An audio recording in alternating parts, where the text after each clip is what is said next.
Hello everyone, welcome sa aming podcast sa MIL. Ang section namin ay 11 to ICT at may dalawa kaming guest dito. Ang pangalan nila ay si De Vera at si Charlie. So yun mga bro, fresh from ano pa kami, ibang grupo. Pero bibisita kami ngayon para mag-lend ng tulong sa ibang grupo. Sa sa bro, sino-sino mga ka-member niyo dito bro? Ang member namin ay si Soriano at si Calosa at ako naman si Ian. Okay, nice one bro. So ngayon bro, sa grupo namin, meron kaming naisip na idea kung saan magbibigay ng mga issue na nangyari sa ating media. Tapos ira-ranking natin ito based sa tier list. So dito, kung makikita nyo sa screen nyo, ay naka-rate siya ng high, average, at low. Kung sasabihin natin high, malaki yung epekto nito or yung impact nito sa ating society. For example, dahil sa pangyayaring ito, may mga naganap na pagbabago. Yun yung example ng high. Average, siya, okay siyang pag-usapan kung isipin.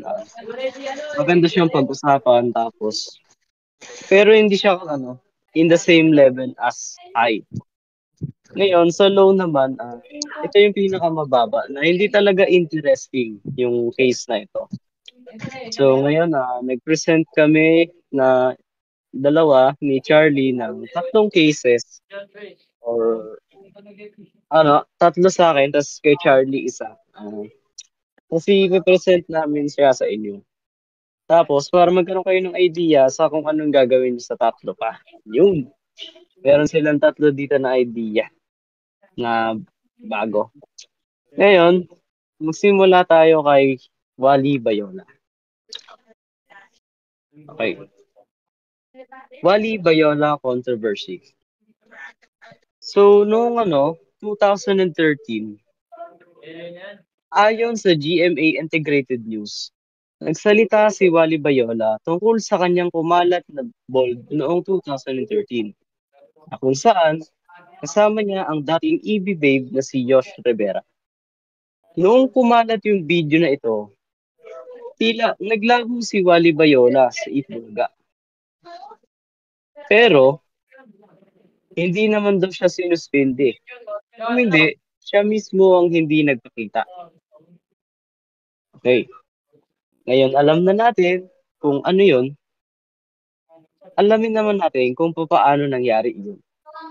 So, ayon sa Inquirer.net, noong 2012, binenta niya ang kanyang laptop kay Josh Rivera.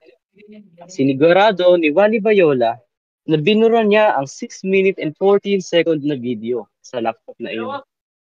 Laking gulat ni Wally nung na-recover ito ng technician. Nung pinapaayos ni Josh ang laptop ni Wally. So, sabi ni Wally sa interview ng Bandera, 2010 pa daw nangyari itong video na ito or 2010 nung ni-record yung video na ito. So, dahil sa nangyari, so daw nagkaroon si Wally Bayola ng suicidal tendencies na parang gusto niyang barilin yung sarili niya. So, yun nga, malaki yung naging epekto nito kay Wally Bayola. Pero, dahil inalala niya at ginawa niyang inspirasyon ng kanyang anak na may sakit, ay hindi niya ito ginawa. Inimbita siya ni Jose sa birthday special ng Itbulaga. At grabe sumaya si Wally. Laking pasalamat niya at nakalipas ang ilang ay nagbalik trabaho na ulit siya sa Itbulaga. So dito sa case ni Wally Bayola, anong sa tingin niyong epekto nito sa inyo? Ikaw, Ian, anong masasabi mo? Para sa akin bro, wala naman siyang naging masyadong epekto sa akin. Sa kanya, I mean, feel ko epekto, I mean, sobrang laki. natakot sa mga Kasi nakukuha mo sa yung mga binibideo mo. gaya ng baka sakali lang, I mean, baka sakaling meron kang tinatago, baka lumabas, ganito, ganyan. Hindi ka ba natatakot sa mga ganun? Ayun, natatakot ako. Pero ano, 'di ba kunyari baka lang. Pero wala ako nun, Oo, siyempre naman. Uy, uy, uy, uy, uy. Mabuti, okay, okay. Fucker. Nakakatakot rin yun kasi ayun nga, pwede mag-cause yun sa'yo ng stress, pwede kang mag-commit ng suicide. Kaya ano, siguro para sa akin average siya. Okay. So, ikaw, Soriano, kung dito ka ba, Soriano?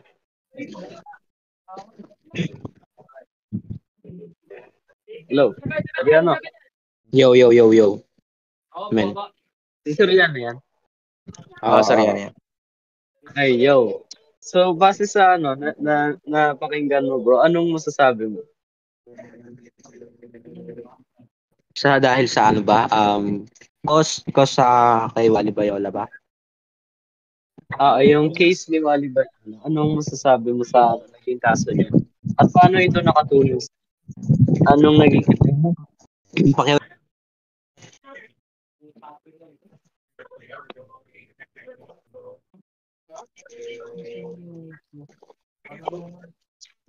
bro? Narinig mo, bro? Hello? pakiulit Ako ba? pakiulit. Okay, okay. So, base sa kaso ni Wally Bayon, ano ang masasabi mo dito, bro? Ano yung magandang epekto sa iyo? At ano yung magagawa mo dahil sa impormasyon na ito? Dahil nalaman mo, ano naging epekto sa iyo? For me, bro, parang ano kasi yan. Wala siyang magandang wala akong magandang nakuha impormasyon like kasi gaya nga ng narinig ko, pwede siyang mag-cause ng tawag dito. Pwede siyang mag-cause ng pagka-stress kay Manny Viola. Like, parang kung sa akin mangyari yun, pwede ako ma-stress. Ganun, parang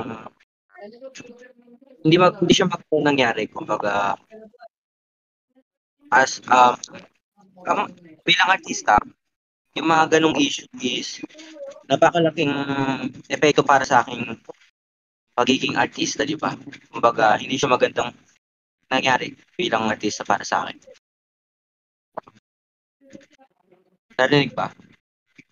Nag-choppy kasi. Hindi niyo naman kasi kasalanan yung may video. So, hindi niyo naman kasalanan na lumabas yung video.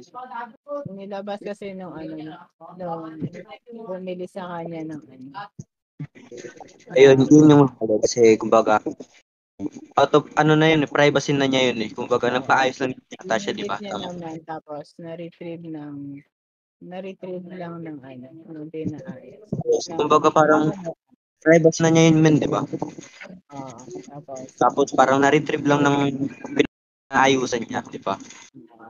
tapos inilabas pa rin ng Yes, kumbaga para sa akin, hindi niya kasi saka natural naman na natural naman sa biology ng tao na gano'n. Pero ang mali lang talaga yung kahihiyan ni Wally na nagkaroon siya ng video. yes, kumbaga hindi niya naman kasalanan yun, pero Hindi niya kasalanan. Pero dahil sa kahihiyan niya pa rin na lumabas yung video niya. sa lagay ng video na hindi niya namalayan. May sa akin, huwag ka mag-record. Yan lang. Yung boto nyo guys, si Kalosa, bro, nandiyan ka. Okay, nasa sabbatical si Kalosa. So, kayo mo ng dalawa, Soriano at Ian. Anong boto nyo para kay Wally Bayola?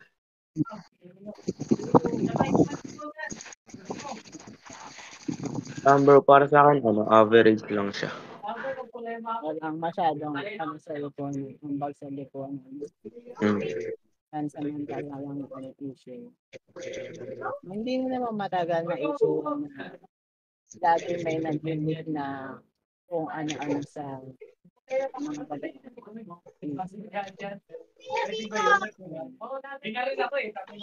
Okay, average yung boto ni Ian. Ngayon, kay Soriano, anong masasabi mo, Soriano?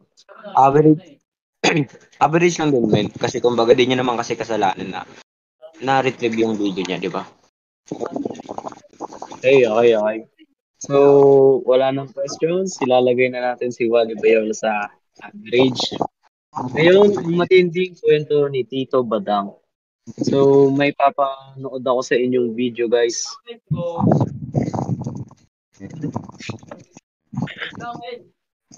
So, kung tignan mo sa YouTube, walang base sa nangyari kay Tito Badang, wala siyang video na walang profanity na included. Ngayon, makikita nyo for the very first time yung video ni Tito Badang na walang mura. So, let's go. Ano nyo ba? Nakikita nyo na? Nakikita, bro. 2 beses na yan! Unang-una, pinagtanggol kita sa lahat ng tropa, ha? Kahit takpan mo pa yung mukha mo, ha? Ilalabas ko to. Dahil isa kang Dito ka pa nakatira sa bahay ko? Pinapatira kita. Tinuring kitang kaibigan, tol. Ha? Kahit anong sabihin mo, tol, I don't know what the you did. Sumisigaw yung anak ko sa taas, daddy. Sabi ko, anak, bakit? Ha? Si Tito Badang, hindi ko alam, nakatayo na lang dyan, hawak-hawak yung kamay ko. Gag ba? Sisirain kita ngayon, yung pangalan mo, puto! Lumayas ka! Tama!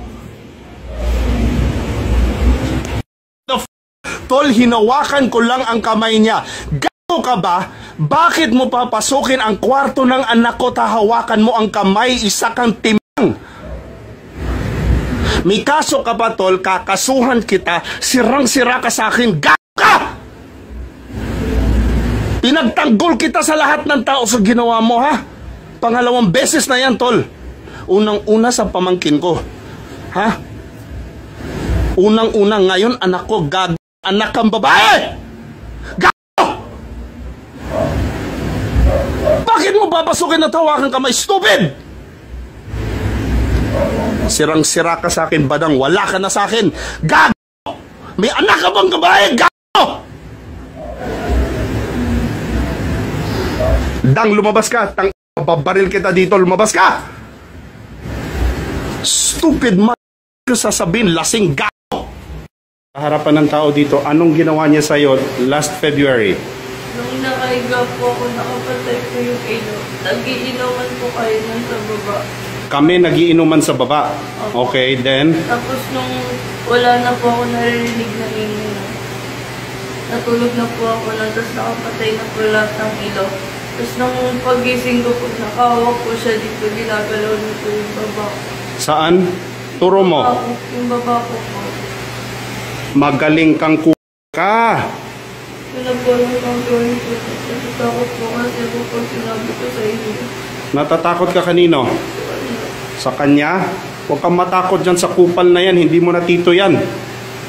All of this is going to social media. You stupid, fuck, malibog na tao na wala kang utang na loob kang ka. Pinatira kita sa bahay, pinakain, pinagtanggol pa kita sa lahat ng mali mo.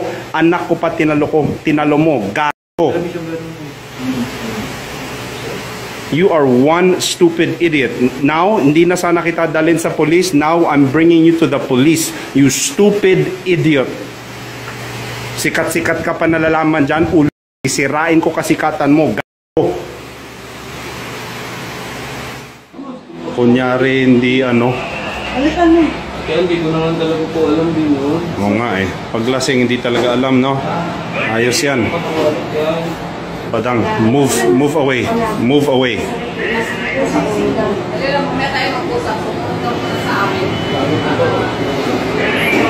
Ano mo, yung cellphone, pera, kawal ka, belt.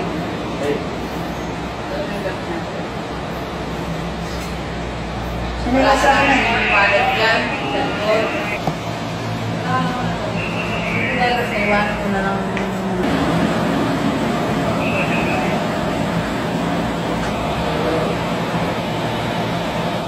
Yung video na ito, so, yan. Okay. So, pagkatapos ng ng pagkakulong ni Tito Badang or ni Badang, ah, nag-post siya sa YouTube channel niya na Badang TV. So, dito siya nagpo-post. So, kung makikita niyo dito sa comment, sa title ng YouTube channel, nagsalita si Badang tungkol sa issue niya part 1. So, dito sinabi lang niya kung ano yung nangyari base sa kanyang perspective, which is dinideny niya. Yung nangyari dito ay hindi na talaga alam yung nangyayari at papunta sana siya sa ibang kwarto pero napasok siya doon sa kwarto ng ng babae. So kung makita niyo dito sa comment, sabi ni Ardax, huwag mo nang masyadong isipin yung mga pinagsasabi ng ibang tao sa iyo, Idol Badang. Andito pa rin ako, number 1 fan ng kampanya ko. Tapos ni Heart ito ni, ni Badang.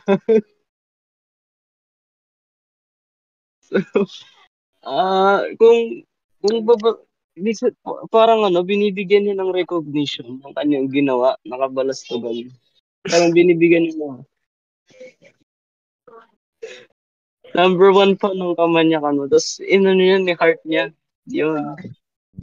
Tapos nag-post siya kasi Tito Batang ng diss track na kung saan dinidis niya yung mga kabataan ngayon na hindi daw nila alam yung mga totoong impormasyon tapos share lang sila ng share, mga batugan daw, hindi nakikinig sa tapos tatrash talk niya yung pamilya ng bata. Parang basta panoorin nyo na sa sarili nyo kung gusto nyo makita.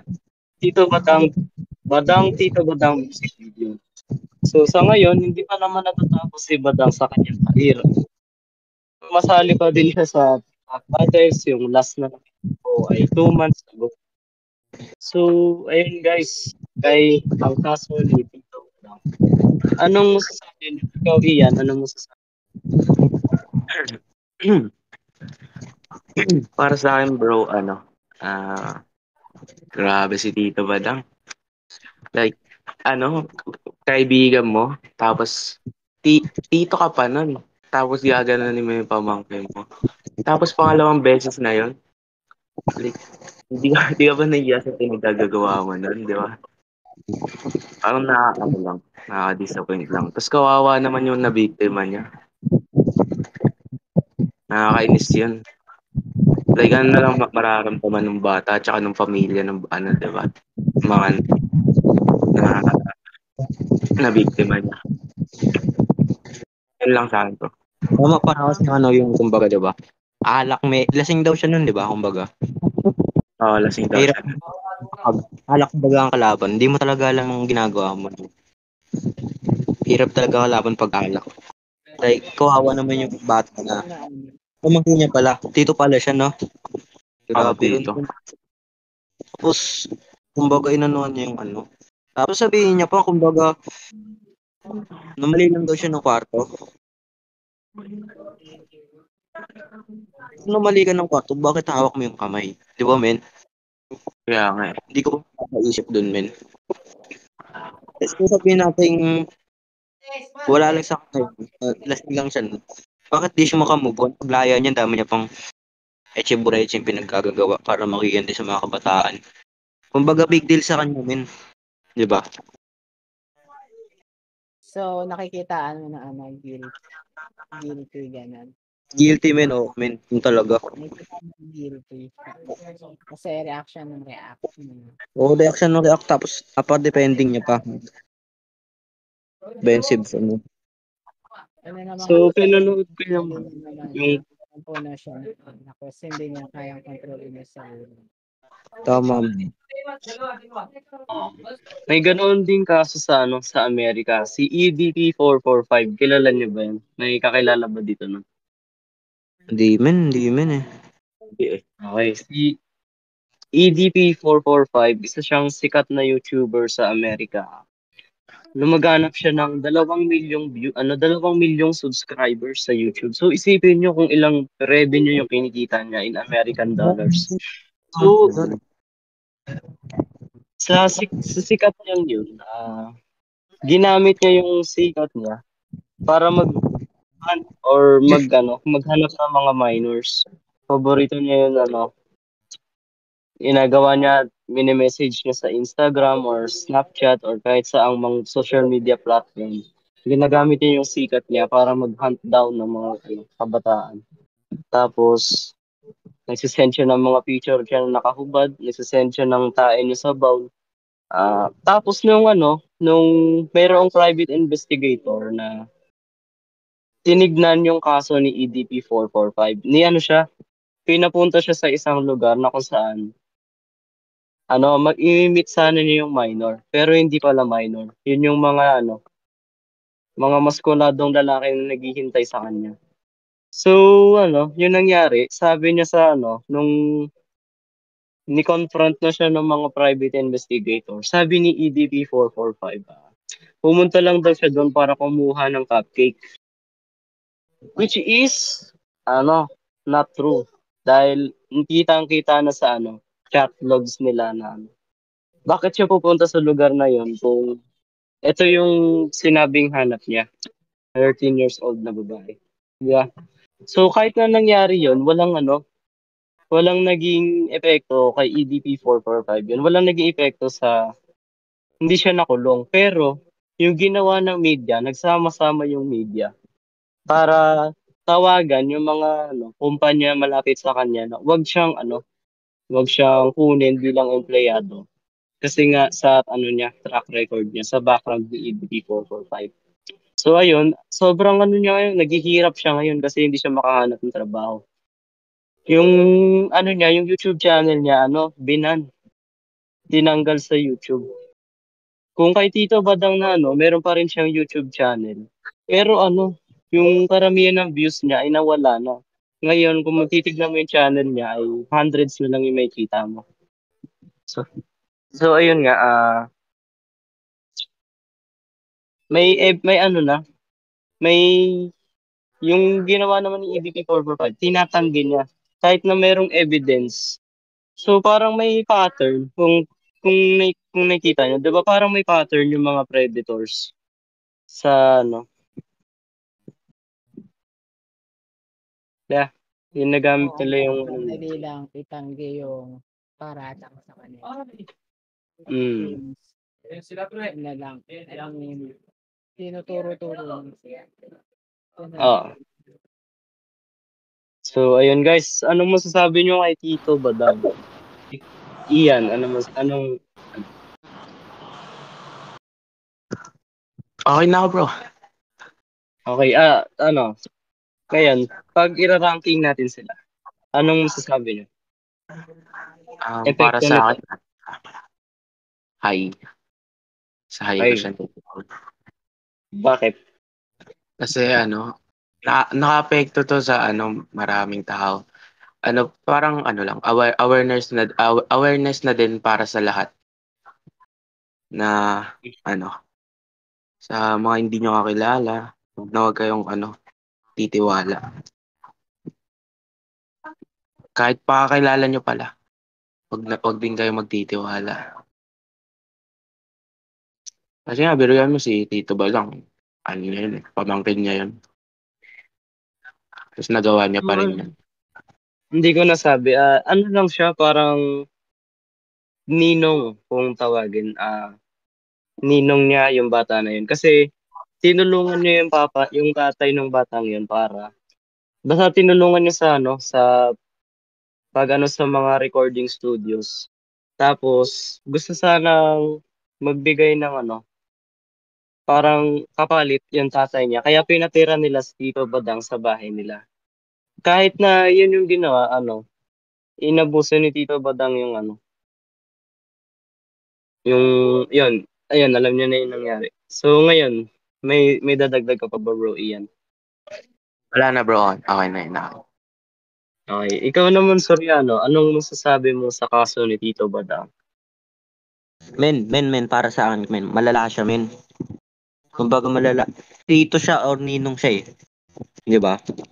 Kumbaga sa akin malala siya, high siya sa akin, men. Kasi tito siya. Tapos iba talaga yung impluwensya ng alak, men. Kaya para sa akin, men, hindi niya kasalanan. Tinatanggi niya. Kasalanan niya, men. Hay siya sa akin, men. Madala. Yun lang, men. Okay. Ikaw, bro, Tolosa, naabutan mo ba yung kay Tito Badang? Okay, ipapa-add na lang natin yung kay Ate Tolosa mamaya. So, Wait lang, ano yun? yung bro, yung kay Tito Badang, narinig mo ba yung napanood mo yung video o hindi pa? Panoorin ko muna bro, ha? Sige bro, isa-send ko na lang sa GC mamaya. Sige, Tapos, sige. isa-send ko na lang yung video para i-add doon basta bro, pwede ka na mag-lead. Tapos yung mga i-add nyo, ako ko na lang mag-edit bro. Sige. Sige. Sige. Thank you bro. Thank you.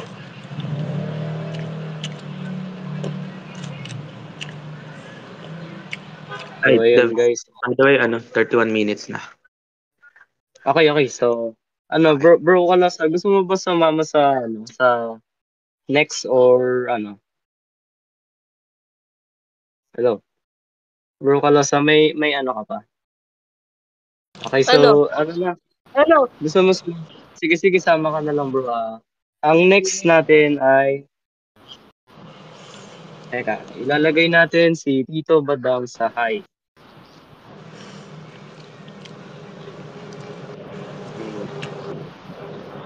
Teka lang. Okay, ilalagay natin si Tito Badang sa high. Ngayon, kung titignan natin yung media, kadalasan ng news pagdating kay President Bongbong Marcos ay yung kanyang pag-i-stutter sa mga pag magpe-present siya. Teka, basta panoorin niyo tong video, makikita niyo. Continue. The libreng sakay, what we have done is we will continue the libreng sakay, but we are going to stop the libreng sakay in MRT 3. We will transfer the libreng sakay to students. Sorry, I think I'm doing this wrong. Libreng sakay continues as is. That continues. But what we are going to do is we are going to do a. Would you like to address the supporters of the former president? The supporters of the former president? Well, again, wala namang. Bakit? Why that? So. This is. Sir, is it okay if we give them a copies of the arrest warrant, photocopies of the arrest warrant? Would that be possible? Limitations on that? We have the limitations, but we can. We have here the SILG who has been, of course, part of. Thank you, sir. Second question, sir. Mr. President, sinasabi ng kampo ni PRRD na unlawful arrest daw itong ginawang pag-aresto sa kanya. Well, we've. Sir, third question from the MPC. Mr. President, may violation ba ito sa ating soberanya itong pagkaka-aresto kay dating Pangulong Duterte?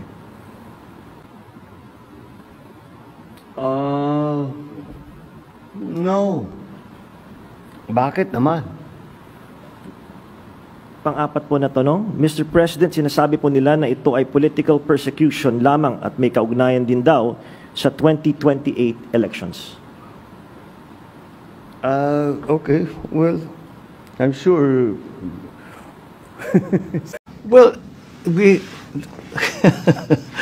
the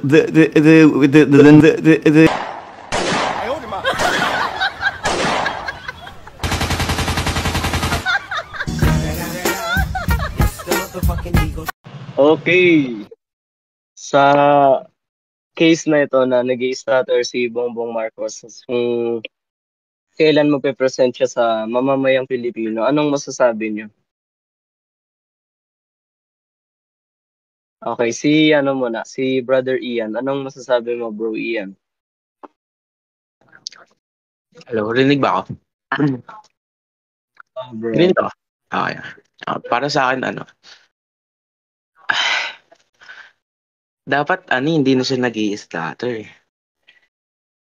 Kasi represent niya yung nagsasalita siya sa buong Pilipinas. Tapos ganun, hindi niya aayusin. Tapos ang isa pa like parang para sa akin wala pa siyang nagagawa sa Pilipinas natin. Kaya ayun, ang dami nang nagagalit sa kanya. Tapos ano ba yun? Parang may nabasa kasi ako parang sinurrender niya ata si Duterte. Ayan. Parang against lang ako dun. Yun lang sa akin.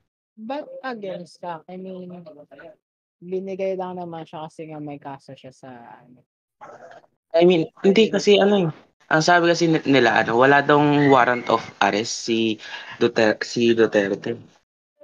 Like may nabasa akong article na parang wala siyang warrant of arrest.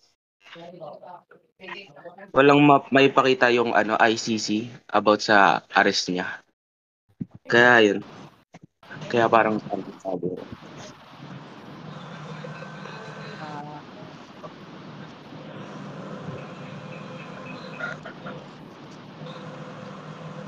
Ayun lang. Okay, guys. So, ayun nga. Dito sa natin, sa case natin, yung pag-i-stutter lang muna ni Marcos. Huwag muna natin isipin yung mga iba pa. So, ngayon, Soriano, anong masasabi mo sa pag-i-stutter ni Bongbong Marcos or President Bongbong Marcos sa kaniyang mga pahayag sa mamamayan?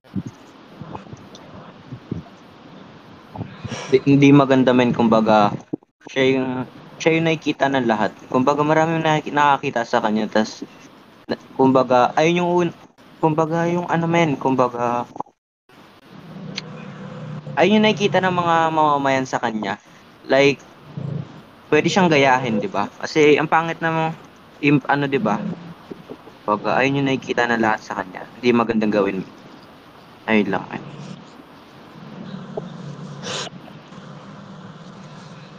Next, I see Brother Colosa. Yo, bro. Kaya mo yun, bro. Ano masasabi mo tungkol dito? Scatter? Hindi. Sa sa pag-i-stat. Pag-i-stat. Napagkarinig ko scatter. Mali pala ako, sorry. Stutter. Siyempre yan eh. Baga, siya yung leader natin, gagi. Dapat siya kagad yung unang magpakita ng magandang impluwensya sa atin. Hindi yung bandang huli siya rin pala yung gagawa ng ayun, parang gagawa ng ikakagaya ng katarantaduhan o pangit na impluwensya sa ating bansa. Parang pinababagsak niya yung Pilipinas sa ginagawa niya. Tapos nabubulol-bulol pa pag in-interview. Okay. So, ngayon na nagbigay na lahat ng kanilang opinion, i-ranking na natin siya based on how it impacts us. Kung maliit lang ba impact nito o malaki, ano sa tingin niyo? Malaki impact niyan. Okay, sabi ni Colosa malaki. Sa inyong dalawa, ano? Sa akin, malaki yung impact. High. Para sa akin, lalagay ko siya sa high. Kasi siya yung leader natin eh. Dapat siya yung ano lang sasabihin ng iba, like parang hindi educated yung natin, yung presidente. Diba? Si Soriano.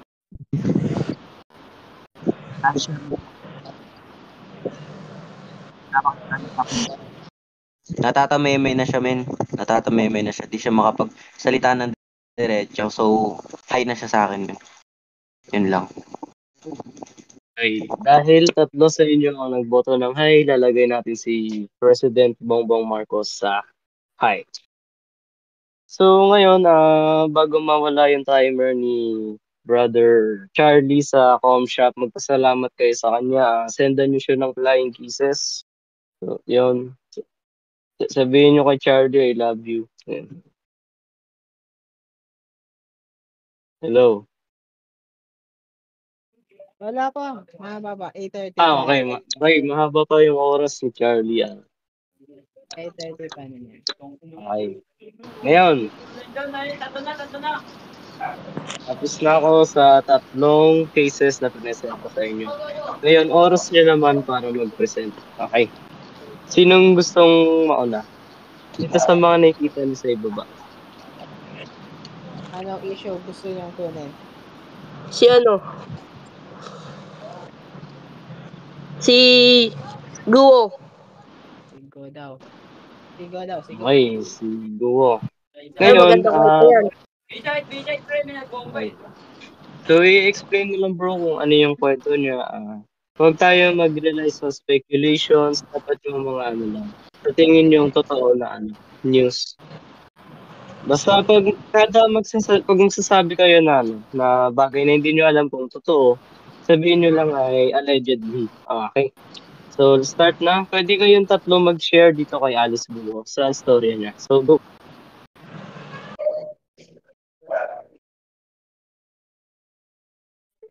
I-explain niyo lang kung ano nangyari. Sino mauna? Kayo mauna. Kung hindi kaya kay Alice Guo, pwede tayo sa iba. Si Carlos Yulo, gusto niyo i-try.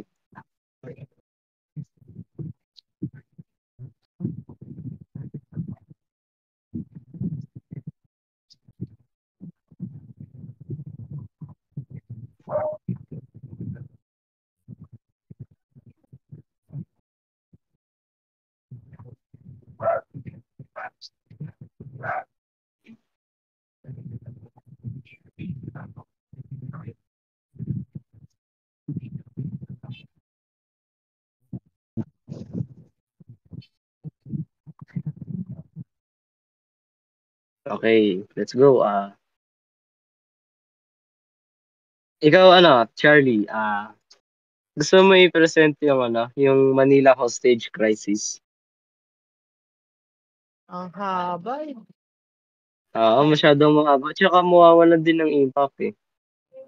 Pero sige, kay Carlos Yulo, sino dito nakakaalam?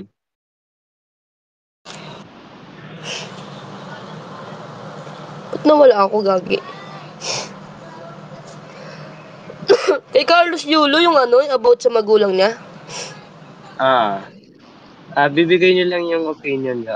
Yung summary ng nangyari nito. Sinabi ng mama ni Carlos Yulo sa media na pera lang daw yung habol ng magulang niya sa kanya. Okay, so kayo na bahala. Go! Teka lang, ano ba sasabihin ko? I-explain mo lang bro, tapos kung ano yung opinion mo sa nangyari. Yung kasi para sa akin, yung nabalitaan ko kay Carlos Yulo, yung nag-viral yung magulang niya kasi parang hinahabol-habol siya nung naging sikat siya. Nanalo siya ng maraming gold, nagkaroon siya ng gold medal. Tapos ang laking galit ng magulang niya sa partner niya. Tama ba, bro? May tama, bro. Alam ko na-discover yung nanay yan sa pera. Tapos, sinabi na kinuha daw, ninakaw daw ng nanay niya. So, yung nanay niya na ganito, ganyan. Nasaktan yung nanay niya kasi nga napagsabihan siya ng masama. So, nilabas sa media, siya, nagpa-interview. Yung gulo ng pamilya nila, nilabas sa media. So, ayun, syempre maraming mga side comment. Halos hindi naman nakakatulong lahat. Yun lang ang issue niya. So, sa tingin nyo ba tama na ganun yung ginawa ng nanay o ganun yung ginawa ni Yulo? Ano naging epekto nitong story sa inyo? Kung Kung sabihin natin, kayo, magkakaroon kayo ng siyempre, family problem. Tingin nyo ba tama yung gagayahin nyo rin ba yung ginawa? O ikikip nyo lang sa sarili nyo? kung ano yung Sa family. Tingin nyo tama, ba tama. Bigay nyo yung inyong opinions and natutunan.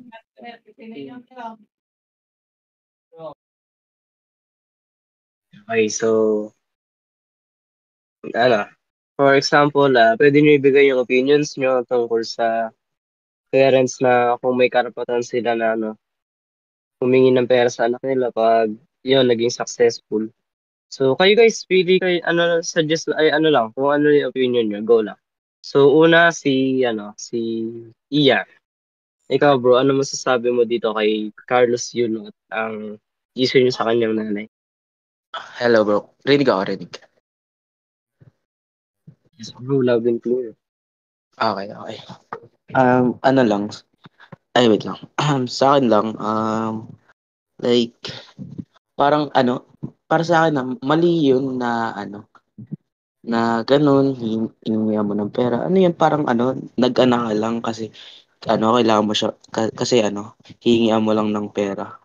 Parang ganun. Parang ganun kasi yung tama na para sa akin. Tapos, may nakita pa kasi yung post like na, imbis na supportahan mo na nga yung anak mo, like, parang kasi may nakita akong share niya about sa, nung yung nasa, ano ba yun?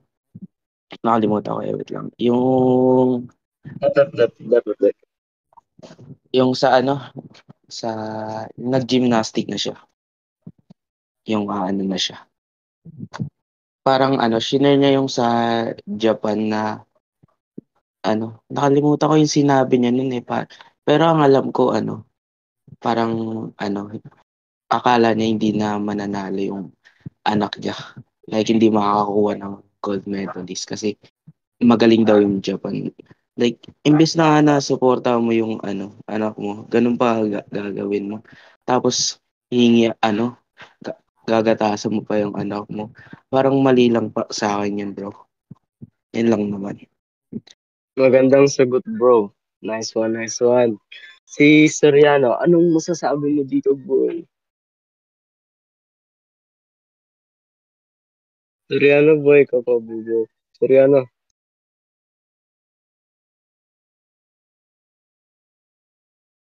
Soriano? Ako, no comment ako dyan man kasi hindi ako familiar sa issue na yan man.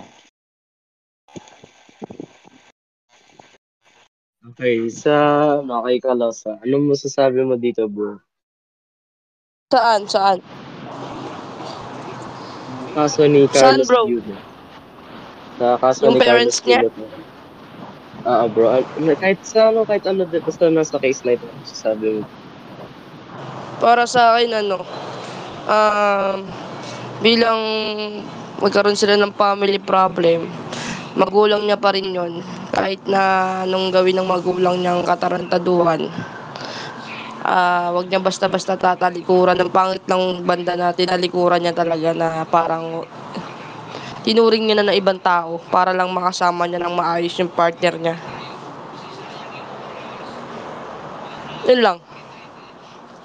Okay, magandang opinion din, bro. Ngayon, bubuto na naman natin kung ano naging impact nito. Malaki ba impact nito o paunti lang? Ano sa tingin niyo? Konti lang, di naman Ay, para kay Kalosa, kaunti. Para sa'yo, Ian.